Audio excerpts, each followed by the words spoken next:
Kord ei pidanudki metsa jooksma minema, et jutluse sõnumit saada, et tuli väike erand. Ja olin paar nädalat tagasi meeste hommikul siin, vahetult enne, kui siin meil sai vist 10 aastat või? 10 aastat, natuke enne seda, kui 10 aastat täis sai. Ja meeste hommikul kuidagi sain selle sõnumi, mida täna jagada siin kogudusele, just siin ruumis olles. Ja see on natukene väljakutsuv just selles suhtes, et see tundub väga lihtne teema.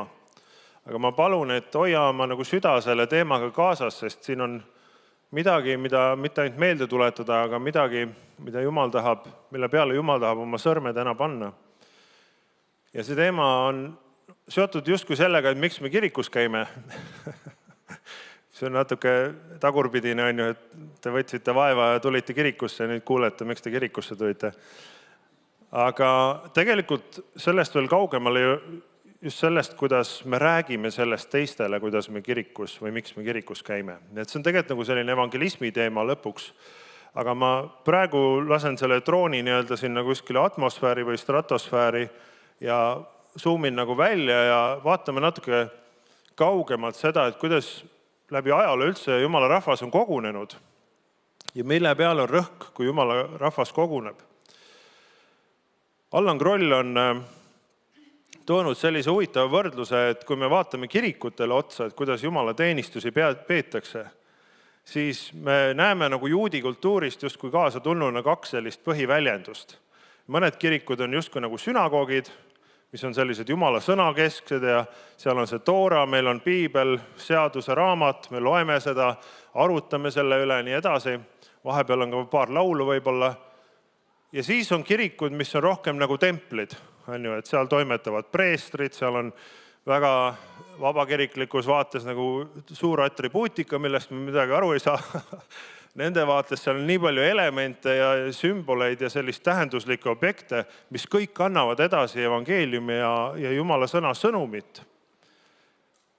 Ja seal on rõhk nagu justkui nagu sellisel sakramentaalsel toimetamisel. Ja võib-olla need välised sümbolid saavad väga võimsateks sellise meediumiteks, et midagi kommunikeerida. Aga see väljendus on küllalt erinev. Ja selge see, et näiteks Nõmme kogudus te olete rohkem nagu sünagoog on ju paratamatult, kui niimoodi templiga võrrelda. Kui me läheme õigeusu kirikusse või siin kas või üle aia kuskil hüppame, siis on võib-olla natuke nagu templi moodi on ju teenistus. Aga huvitav on see, et Jeesuse ajal Jumalal oli plaan nii templile kui sünagoogile ja tegelikult Jeesusel oli oma jagu kriitikat ka mõlemas, on ju. Kui me loeme erinevaid seike piiblist, siis Jeesus tõi nagu tegutses ja tõi ka kriitikat mõlemasse kohta. Aga point on selles, et Jumala rahvas läbi aegade, kui ta on kogunenud, siis ikka on natuke nii, et mõned võib-olla panevad keskseks rohkem sõna ja teised selle sakramendi. Ja kiriklik teoloogia ütlebki, et Jumal ongi kohal inimeste kogunemisel, aga ta on kohal ka sõnas ja ta on kohal ka sakramendis. Ja lihtsalt on nii tõepoolest, et mõned kirikud keskenduvad ühele rohkem ja mõned teisele rohkem ja võib-olla kui sa oled nagu vabakirikliku taustaga, siis sa lähed kuskile katoliku kirikusse või luteri kirikusse, luteri kirikus mitte, aga ütleme siis õigeusu kirikusse ja seal on seda sümboleid nii palju, et sa mõtled, et kus siis nagu see Jumala sõna on või see nii-öelda tahke vaimu roog on ju see õpetus. Ja võib-olla vastupidi, keegi külastab kogudust, siis ta vaatab, et aga kus teil see kogu kunst on ja kogu see visuaalne, mis peab kommunikeerima Jumala au. Ja mis on nagu üks tänase sõnumi pointe on see, et vahet pole, kas see kristlik kogunemine või Jumala teenistus on rohkem nagu selle sünagoogi või templi sarnane, siis mõlemast võib kaduma minna see kõige olulisem. Mõlemast võib kaduma minna see kõige olulisem. Ja muidu poleks Jeesus öelnud midagi kriitilist, ma arvan, nendes kohtades või teinud midagi kriitilist. Aga mõlemas kohas võib kaduma minna see, et me koguneme selleks, et kohtuda elava Jumalaga. Ja ma tean, et see kogudus teab seda ja praktiseerib seda, aga midagi on erilist selles selles südame hoiakus ja mentaliteedis, et ma tulen kirikusse selleks, et kogeda Jumala ligiolu. Ja niivõrd tugevalt, et kui Jumal ei liigu, siis me oleme tegelikult ilma asjata kokku tulnud. Ja ma luban sulle, et kui ma teaks, et Jumala vaim ei liiguks täna siin, siis minu kõnelemine siin oleks täielik nagu nulliring. Olmani poisid samamoodi, kui nemad teaksid, et läbi ülistuse Jumal ei liigu, siis nad ei vajutaks ühtegi klahvi. Kui Veiko teaks kuidagi kindlalt, et täna Jumala vaim ei liigu, me läheks Veikoga Pirtale võrku mängima, ilmselt väga lähe oleks. Nii me tegelikult toetume Jumala teenistuse sellele, et me kohtume Jumalaga. Ja Jumala vaim liigub meie seas ja teeb seda, mida inimene ei saa teha. Ükskõik, kas see rõhk on siis rohkem sõnal või sakramendil või mis on need vormid, ülistusvormid, erinevad väljendused. Igas kohas, igas kogunemises võib kaduma minna see, et me oleme siin Jumala pärast. Okei, so far so good, et ühesõnaga sellest saite aru praegu. Aga ma tahan lihtsalt Piiblist natukene tuua neid näiteid, et meil on juba Vanas Testamendis neid näiteid, kus on kogunetud natuke rohkem nagu sõna ümber. Kui te võtate minuga lahti Nehemia 8. peatüki, siis ma loen siit mõned salmid.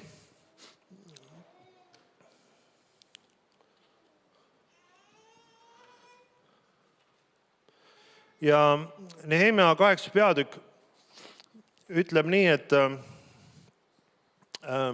kui 7. kuu kätte jõudis, olid Iisraeli lapsed oma linnades, siis kogunes terve rahvas nagu üks mees veevärava esisele väljakule ja nad ütlesid kirjatundjale Esrale, et ta tooks Moosese seaduse raamatu, mille issand Iisraelile oli andnud.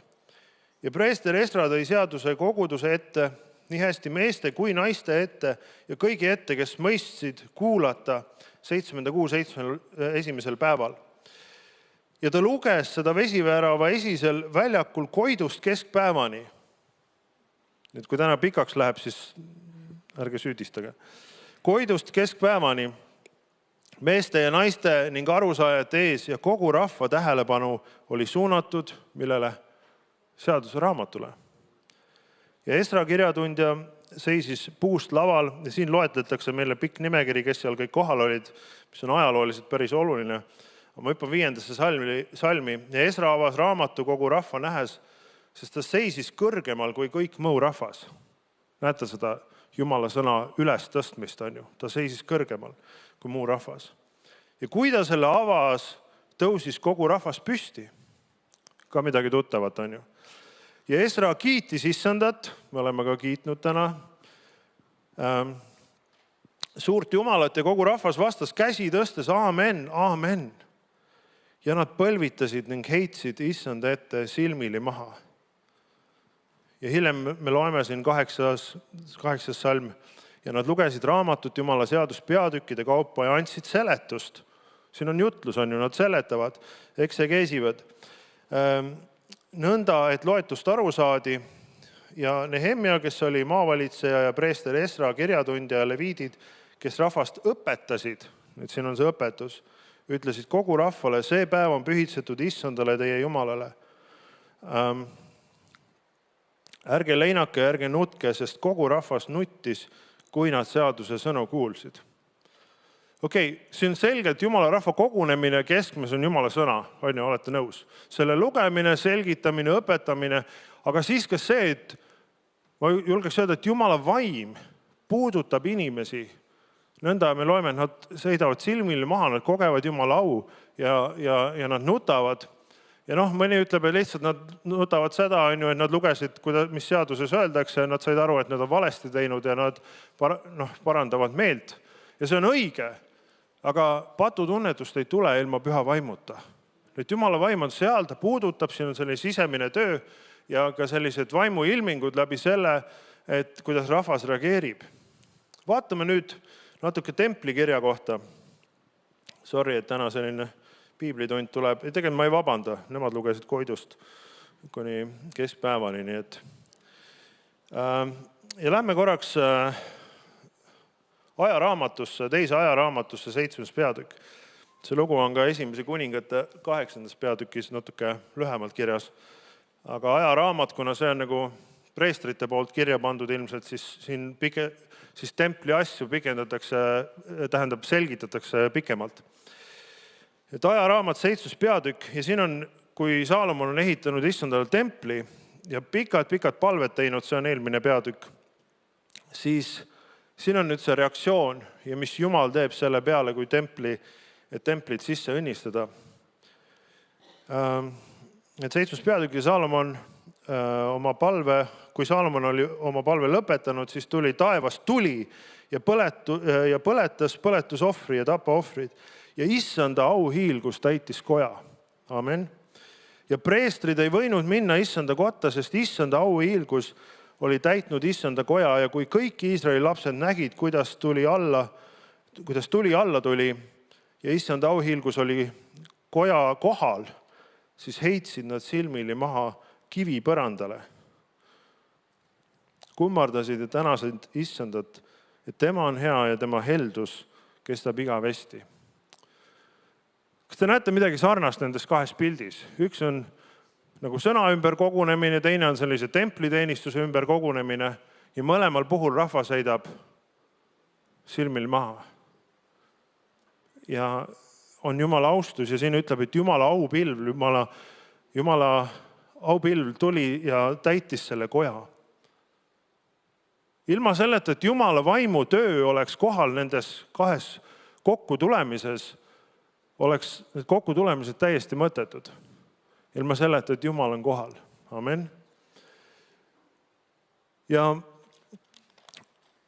mis on nagu meile oluline, on just see, et kui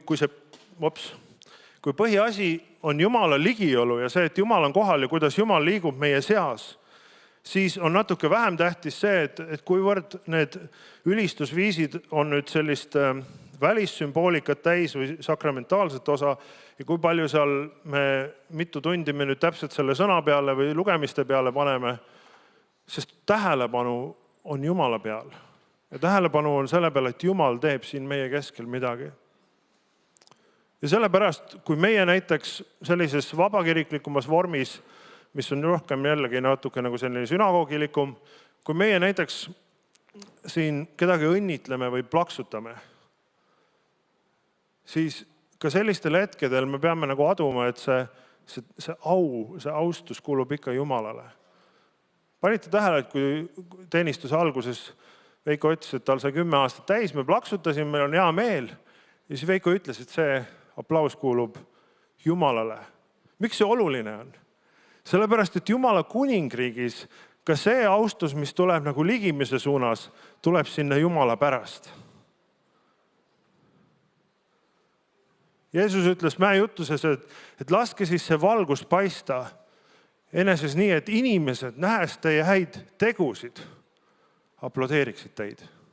Ei, kuidas see lõpeb? Et inimesed nähes teie häid tegusid, kiidaks teie isa, kes on taevas. Näete, kuidas see aukiir, kus see põrkab sealt, ta peab põrkama ja peegelduma sealt inimeselt Jumalale tagasi. Ja sellepärast, millal iganes me plaksutame näiteks Jumala teenistusel, mina ei ole selle vastu, et plaksutatakse, ma olen väga selle poolt, psalmist ütleb, et plaksutage käsi kõik rahvad. Aga see plaksutuses, see peab olema ka nagu see aplaus peab minema Jumalale. Sest Jumal on kõige selle keskmes. Ja nüüd natuke see pinge, millega võideda on see, et meie tuleme ju nagu oma vajadustega Jumala kotta. Meil on võib-olla lähedased, kes on haiged, meil on omal mingid mured või suhted, mis vajavad paranemist. Ja see on kõik nagu okei. See on kõik väga, me peamegi tooma oma kõige, oma valu ja rõõmu Jumala ette. Aga raskus on nüüd see, et kuidas tõsta kõrgeks Jeesuse nime ja kuidas teha nii, et see oleks see esimene eesmärk minu Jumala teenistusel, mitte see minu vajadus.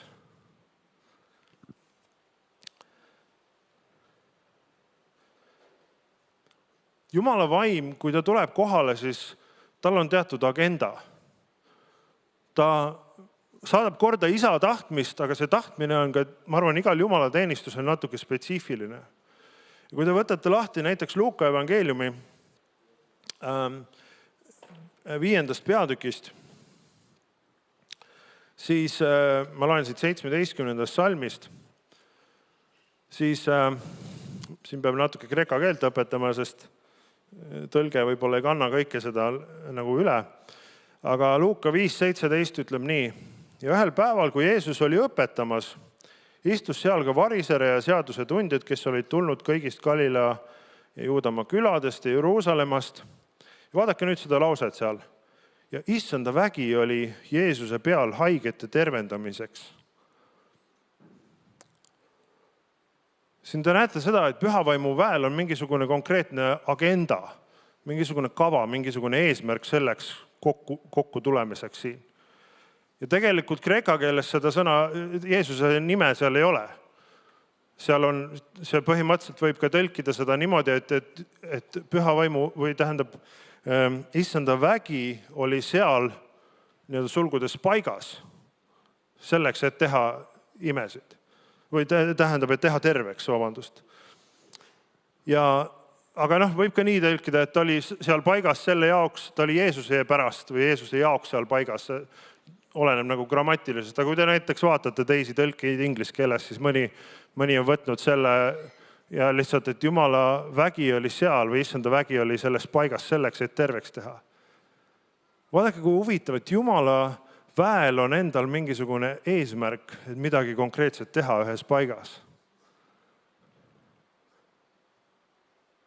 Mulle tuleb meelde, kui ma kuulsin Ülo Niinemägi, ma ei tea, kas see oli äkki Live TV mingisugune intervjuu, kus ta rääkis oleviste ärkamisest, Efata ärkamisest. Ja siis korraga Ülo nagu kirjeldab seda õhustikku, mis seal olevistes valitses. Ja kui ma oskaks Ülo järgi teha, see oleks päris naljakas, aga võib-olla oleks ka halb mõte. Ja Ülo seal räägib, et see õhk oli kuidagi tüüne Jumala ligiolust. Ja siis ta kirjeldab, et mis siis nagu juhtus, seal oli selline ootusärevus õhus ja korraga ta ütleb, et üks mees tõusis püsti ja hakkas karjuma nietu. Ja siis nad vaatasid, et mida tal siis ei ole. Ja tuli välja, et tal mingisugune suur kasvaja oli kas kuskil kaela pealt või kuskil nähtavast kohast niimoodi lihtsalt ära kadunud. Ja ma ütlen teile, et Jumala vägi oli seal, et tervendada. Saate aru? Mis on nagu võib-olla raske, üks asi, mis on raske mõista, on see, et mõnes mõttes teoloogiliselt Jumal on igal pool kohal nagu kõikjal, ta on ju igal pool. Teoloogias öeldakse, et ta on nagu omnipresentne, et ta on igal pool ühel ajal. Jumal on see võimalik. Aga kui me piiblist loeme sellisest Jumala kohalolust, siis see pigem viitab sellele, et midagi ei põgene Jumala silma eest ära. Ta näeb kõike, ta kuuleb kõike, ta teab kõike. Aga see ei ole võrdne sellega, et Jumal on ühes paigas konkreetse agendaga ja oma aupilvega ja katab ja täidab selle paiga, et seal midagi teha. Mõistate, et on selline Jumala kõikjal olev kohalolu või Jumala kõikjal olemine, aga siis on üks Jumala eriline kohalolu. Ja kui me Jumala teenistusel räägime sellest, et Jumal on kohal, siis me ei räägi sellest, et Jumal on niikuinii igal pool nagu võrdselt ja näeb kõike ja teab kõike ja kuuleb kõike. Me räägime sellest erilisest kohalolust. Jumala kohalolu on ka siis eriline, kui te oma rakugruppides või DNA gruppides kogunete, sest Jumala sõna ütleb, et kui 2 või 3 on minu nimel koos ühel meelel, siis seal olen mina teie keskel. Ja jällegi, Jumal on ju minuga, Jumal on teistega ka, aga kui see 2 või 3 koguneb või 4, siis Jumala ligiolu on kuidagi erilisel viisil nüüd korraga meie keskel. Mäletan ülikooli ajast, kui meil olid ka seal Riste koguduses olid DNA grupid ja me saimegi 3 või 4 kätte ja ma mäletan seda, kuidas Jumala vaim nagu tuli sinna vestlusesse tegelikult. Ja meil oli teadmine, me peame südameid puhtaks rääkima ja me hakkasime tunnistama üksteisele oma patte ja Jumal hakkas tööd tegema ja tervendama meid ja andma meile julgust oma patte tunnistada teistele ja nii edasi, sest Jumala vaim oli seal. See ei olnud lihtsalt mingisugune dialoog või vestlus või arutelu, see oli Jumala vaimu töö, mis meid kokku tõi. Ja samamoodi Jumala teenistusel, asi ei ole selles, et Jumal on igal pool ühtemoodi kohal. Jumal on siin täna ka ühe erilise agendaga. Ja mina ei tea kõike, mida ta teha tahab, aga ma tean seda, et ta tahab, et meis oleks selline küpsus, mis paneb tema alati tähelepanu esikohale, kui me koguneme.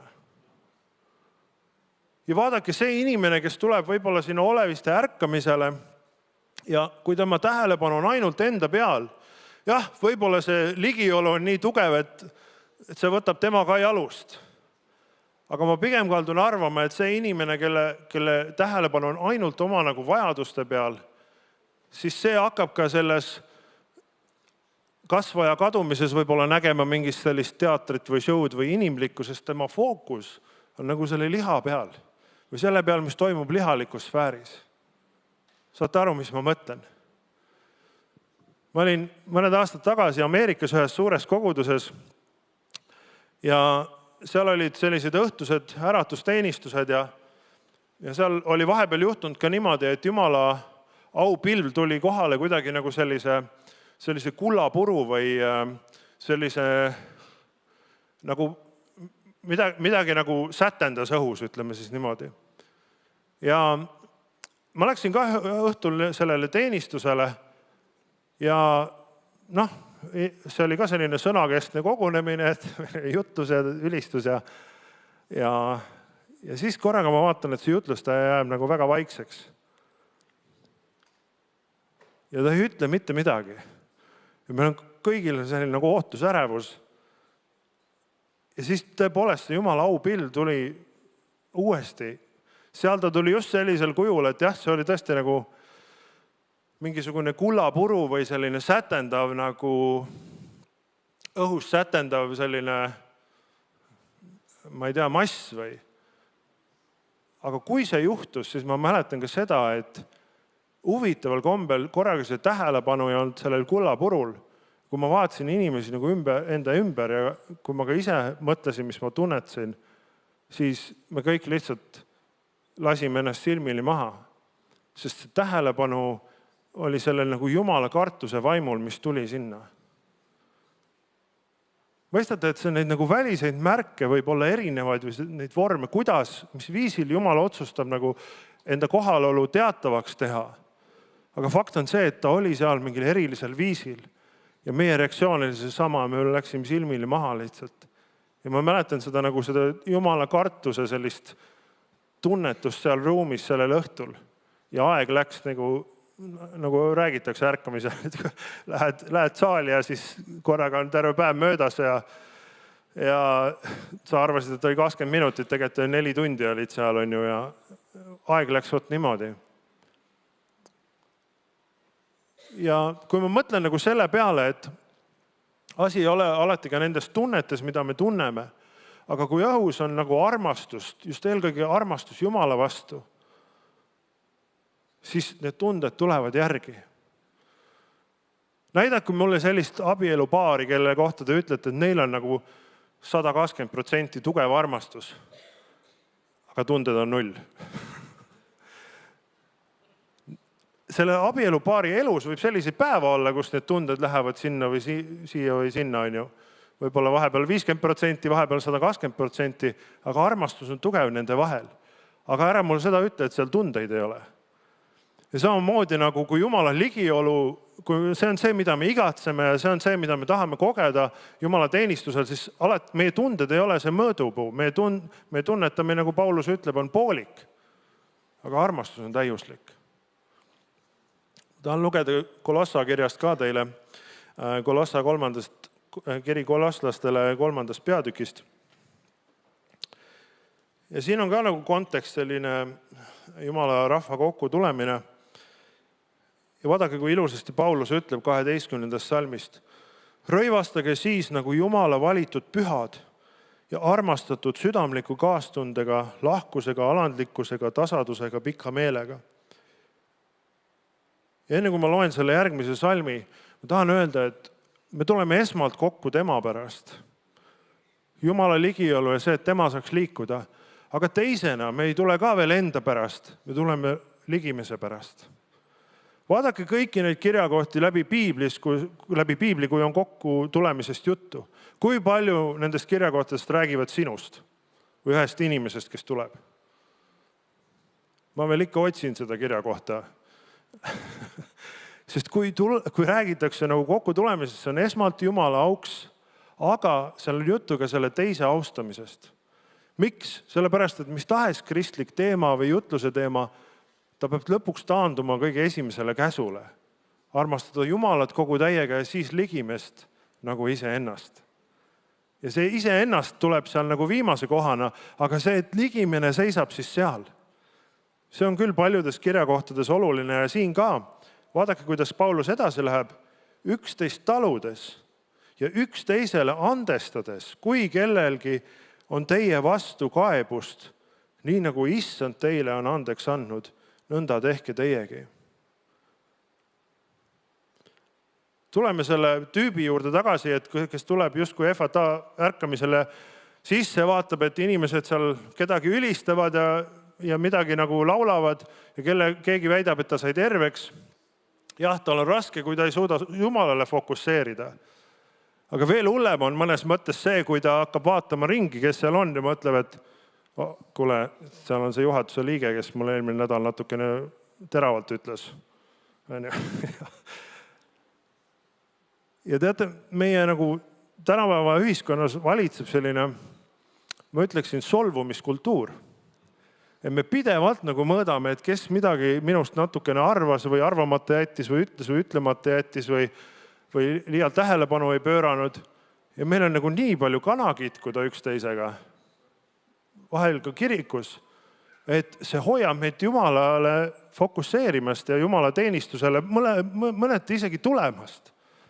Ja see solvumiskultuur, mille me ühiskonnast oleme nagu üle võtnud, see mugandab meid niimoodi, et ma mõtlen, et kui see inimene mu eest vabandust ei palu, ma ei tulegi. Ei tulegi teenistusele ja kõik. Ja teate, sellel hetkel ütleb hingevaenlane, et oota, kas nii lihtne ongi või? See väike tekst sõnum laupäeval, mis ta saatis ja juba solvunud ja jääb eemale osadusest ja Jumala ligiolust. Kuule, proovime veel mõnega. Äkki me saame pastori natuke solvuma kellegi peale. Ja siis ongi nii, et nagu see lugu, ma ei tea, kes seda esimest korda rääkis, et isa ütleb emale, et kuule, et ma ei taha täna kirikusse minna ja üldse ei saa kuidagi maast lahti ja ema ütleb lõpuks, et no mine ikka, sa oled pastor, et keegi ei saa uksest sisse pärast. Ja ma usun, et see solvumiskultuur, Jumal tahab, et me asendame selle austuskultuuriga. Absoluutselt esiti austades Jumalat, aga ka austades ligimest ja austades Kristust meie ligimese sees.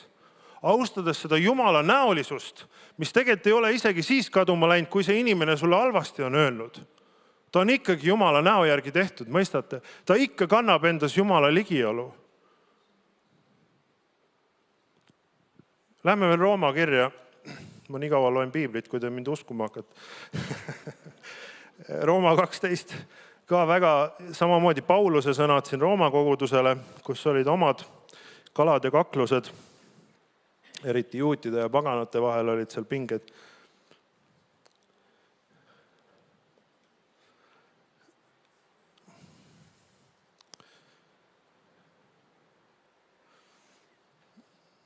Ja vaadake, kuidas ta siin ütleb. Nüüd vennad, kutsun ma teid üles Jumala suure halastuse pärast oma ihud Jumalale elavaks, pühaks ja meelepäraseks ohvriks. Ta kirjeldab siin tegelikult Vana Testamendi templiteenistust. Need sõnad, mis ta kasutab, olid ohvrilooma sõnad. Ohvriloom peab olema laitmatu, ta peab olema püha ja ta peab olema elus. On ju? See olgu teie mõistlik, mis asi? Jumala teenistus. Andke oma ihud ohvriks. Mitte andke oma ihud ohvriteks. Te ei ole nagu igaüks selles metafooris nagu ohvriloom, aga kokku kõik ihud on üks ohver. Saate aru, jah? Ta räägib siin ühtsusest. Ja siis ta läheb edasi, ärge muganduge praeguse ajaga, vaid muutuge meele uuendamise teel, et see katsuksite läbi, mis on Jumala tahtmine, mis hea ja meelepärane ja täiuslik. Ja siin see läheb edasi ja siin on Salm 10 ütleb niivõrd hästi. Venna armastuses olge üksteise vastu hellad, vastastikuses austuses jõudke üksteisest ette. Mõistate, ärge muganduge selle ajaga. Ja mina usun, et üks viis muganduda on just saada osa sellest solvumiskultuurist, et aga mina ka siis ei lähe. Las ta ise palub minu käest enne vabandust. Ja meie sõnad ja meie suu ütlemised on täpselt selle maailma sarnased. Ja selle asemel, et tulla selle sisse, mida Paulus ka õhutab, et jõudke üksteisest ette vastastikus austuses. See, et meil on austuskultuur, on see, et ma ei aplodeeri mitte inimesele, aga ma austan seda tööd, mida Jumal tema sees teeb. Ma austan seda, et on Jumala näo järgi loodud, ükskõik kas ta mulle meeldib või mitte. Mõistate, et sellise kristlase suhtes, kes on küpse nendes asjades, kes tuleb Jumala teenistusele Jumala ligiolu igatsuses ja selles, et ta austab oma ligimest, seal ei ole nagu palju, mis teda takistaks kogema Jumala lähedust ja ligiolu ja saama muudetud selles ligiolus. Ja kõige suurem paradoks võib-olla on just selles, et niivõrd, kui sa keskendud Jumala ligiolul ja temal, siis niivõrd su enda vajadused saavad tegelikult õnnistatud ja kaetud. Sest Jumala ligiolus me muutume. Seal, kus on Jeesus, seal toimub tervenemine ja vabastus. Seal, kus Jumal on kohal sellel erilisel viisil, seal hakkavad asjad sündima. Aga siis, kui hakkavad sündima, siis kui päriselt on nagu ärkamine, siis selleks hetkeks ei ole, sa ei saa nagu mikrolaine ahjus küpseda kiiresti ja minutitega. Mõistad, et su süda peab olema selleks hetkeks nagu valmis vastu võtma, mida Jumal anda tahab. Sest kui selles hetkes sa hakkad vaatama inimeste peale, selles hetkes sa hakkad oma pilku enda vajadustele pöörama, mitte Jumalale, siis see on tegelikult pidurdab nagu ärkamistuld.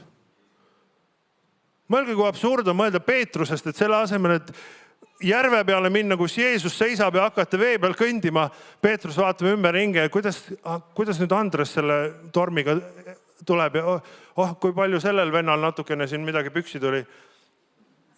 Kui me hoiame kui see pilk on lihtsalt selle peale, kuidas me nagu inimlikult hakkama ei saa, siis ei ole vee peal kõndimist. No. Mõistate? Nüüd on juba palju räägitud, aga mu süda on just, ma ütlesin, ma jõuan selle evangelismi juurde. Ja see, kus ma tundsin, et Jumal paneb nagu sõrmega just Nõmme koguduse peale, on tegelikult selles retoorikas või keelekasutuses, et kuidas me teistele inimestele, oma töökaaslastele, oma naabritele, kuidas me neile räägime sellest, et me kirikus käime. Ja see on see koht, kus ma tundsin, et siin on nagu arenguruum. Ma ei ütle, et iga inimene on erinev, aga ja arenguruum, ma ei ütle just sellele, kes tuleb esimest korda, ta otsib Jumalat ja tal on vajadused. Ma räägin pigem sellele, kes on ikka juba käinud ja Jumal ootab teatud nagu küpsust. Ja kui sina oma töökaaslasele või naabrile, kui ta küsib su käest, et miks sa seal koguduses käid, siis parem oleks, et su vastus ei ole see, et seal on väga palju nagu hea jutt on pastoril ja nagu huvitavaid mõtteid on. Kui sa läksid nagu esimest või teist korda, siis see on täitsa okei niimoodi öelda. Ja igal juhul on see parem kui mitte midagi. Aga mõistad, et siis su naaber või töökaaslane mõtleb seda, et Kuku raadios on huvitavaid mõtteid. Ja ma olen nõus, ma kuulsin Kuku raadiot teile ja päris huvitavaid mõtteid on. Aga see, mis kõditab meie kõrvu, ei muuda meie elusid. Mõistate?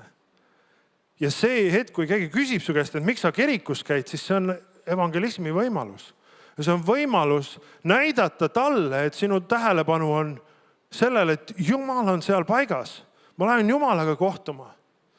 Võib-olla see kõlab eestlasele päris nagu hullult, et äkki sa tahad natuke nagu leebemalt pihta hakata, aga see mõte peab just olema see, et tead, midagi on seal õhus, Jumal teeb oma tööd seal ja elud muutuvad.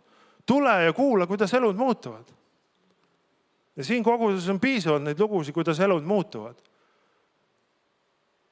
Või kui sa ütled, et ma jah, muidu käisin kirikus, aga nüüd on nagu natuke halvad ilmad olnud ka ja meil on YouTube'is väga hea ülekanne. See on okei mõnes mõttes, aga siis su naabrile jääb ütlemata see, et sina lähed midagi andma Jumala teenistusele. Me ei tule siia midagi esmalt saama, aga me tuleme siia midagi andma. Jah, me anname tänu ja austust ja kiitust, ülistust Jumalale, me anname ise endid elavaks ohvriks, oma ihud. Aga me anname ka ligime selle käe pihku ja ütleme, et Jumala rahu. Ja isegi kui see on su ainuke suhtlus, see rahusoov nii-öelda, te teete rahusoovi, jah? Jah, õnnistussoovi, et tervitate oma kaaslaste. Isegi kui see on su ainuke asi, mis sa annad, siis anna seda nii, et Jumala vägi, see sama vaim, kes äratas Kristuse surnust, tuleb selle käepigistusega kaasa. Ja särtsti. Aga see mentaliteet peab seal olema see, et ma tulin andma midagi. Ma tulin tooma midagi ja sa austad teist rohkem kui isegi oma vajadusi võib-olla. Ja paradoksaalselt ma usun, et see on see koht, kus sinu vajadused päriselt saavad nagu kaetud ja õnnistatud. Kui sa oma pilgu suunad sellele teisele, sellele, et Jumalat, aga siis ka ligimest armastada. Ja kui su naaber nagu kuuleb seda, et sa ei lähe sinna enda pärast või midagi saada, siis ta saab aru, et see ei ole selle maailma moodi. See ei ole see, et ma sain väikse mõttetera või mul meeldib seal muusika või mul on seal mingid muud inimlikud nii-öelda faktorid, mille pärast ma seal käin. Jällegi, kui sa oled nagu noor usus, see on täiesti okei. Aga kui sa soovid olla nagu küpse ja valmistuda nagu ärkamiseks, siis parem oleks, et su naaber kuuleb, et ei, seal on midagi, mida sellel maailmal pakkuda ei ole. Ja seal on midagi, mida ma ise tahan sinna viia. Ma viin ise ennast ja ma annan ja ma tahan ja mulle meeldib õnnistada teisi. Võt selles küpsuses on midagi, mis ma usun, nagu Jumal teeb uut ka Nõmme koguduses. Ja siin ma usun, on ka palju teistest kogudustest, kes kuulab ja vaatab praegu. Mõelge ka oma koguduses nagu läbi see, et kuivõrd me koguneme ja me teame ja teadvustame, et me oleme siin tema pärast. Ja teiseks me oleme siin üks teise pärast. Ja me julgustame üksteist vaimulike laulude ja salmidega. Ja me toome selle, et me toome ennast ohvriks. Me anname selle, mis võib-olla tundub meile väike, aga me anname oma kõik. Me anname kõik Jumalale. Ja ma usun, et kogudus, kes nagu elab sellises küpsuses, seal hakkavad juhtuma nagu suured asjad. Sest Jumal saab seda küpsust kasutada, Jumal saab sellist kogudust kasutada, seal liikuda, oma tööd teha ja võtta ette oma agenda. Kas on siis see vahepeal tervendada või mingi muu rõhuasetus? Igal ärkamisel nagu maailma ajaloos on olnud mingisugune selline uus sõnum. Mäletan, Toronto 90. alguses vist oli mingi Toronto ärkamine ja seal nagu pidevalt seal oli see sõnum nagu sellest isa südamest. Iga kord, kui jutlustati, siis jah, neil oli ka oma tervenemised ja vabanemised, aga kuidagi eriti võidmine oli vist selle peale, et inimest nagu isa ja laste ja emade ja laste ja selline pere ja ka nagu Jumala pilt isast, aga samas ka peresiseste suhete nagu paranemine. Ja sellel ärkamisel see oli see, mis oli Jumala vaimu agenda. Ja selle ääremaal juhtus igasugu põnevaid asju, aga see oli see, mis tema tahtis teha ja ta sai seda teha. Ma arvan, nii palju, kui inimesed teda ei pidurdanud. Või Asbury ärkamine Asbury ülikoolis mõned aastad tagasi. Seal oli tervenemis, aga see füüsiline tervenemine on nagu tähelepanu keskpunktis. Seal oli selline vaikne, tasane ülistushetk ja selline meditatsioon nagu Jumala ligiolus. Ja võib-olla ka sellised erilised missionikutsed, et kuidas inimesed väga kiiresti selles õhustikus kuskile Guatemalale läksid peale seda kohe missionärideks just sellepärast, et seal nad said need vastused, need juhised Jumala käest. Et iga kord, kui Jumala vaim on kohal, erilisel viisil ta tahab midagi teha. Aga selleks hetkeks ma usun, et meie, kui me toome oma valmis südamed, mis on esiti tuunitud Jumalale ja siis ligimesele, siis ta saab seda teha täiega. Tõuseme ja palume koos.